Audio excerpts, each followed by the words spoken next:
नमस्कार छ सम्पूर्णमा र आशा गर्दछु हजुरहरू सबैजना सन्चै हुनुहुन्छ होला र म पनि एकदमै सन्चै छु र हजुरहरूले यहाँ हेर्न सक्नुहुन्छ यहाँ हुनुहुन्छ स्वर्गीयवासी जुबिन दाई र हजुरहरूलाई थाहा नै छ। अनि यहाँ चाहिँ हाम्रो सिलचरमा चाहिँ पहिला दिनुभएको थियो जहिले जुबिन दा स्वर्गीयवासी हुनुभएको थियो होइन।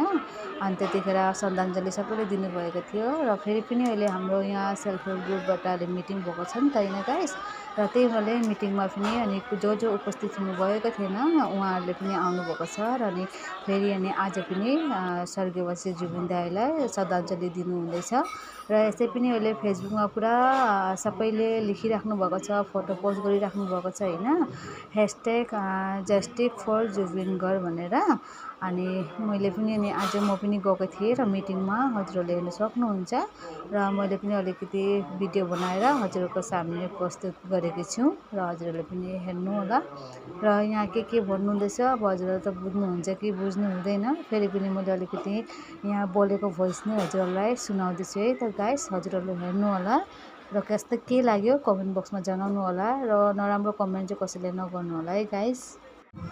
আসামের প্রখ্যাত একজন সঙ্গীত শিল্পী, যিনি সমগ্র ভারতবর্ষে বিভিন্ন ভাষায় গান গেয়েছেন।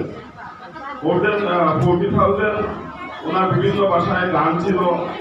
তো উনি মানে 17 সেপ্টেম্বর ওনার যে মৃত্যু হয়েছে। জয় জুবিন দা।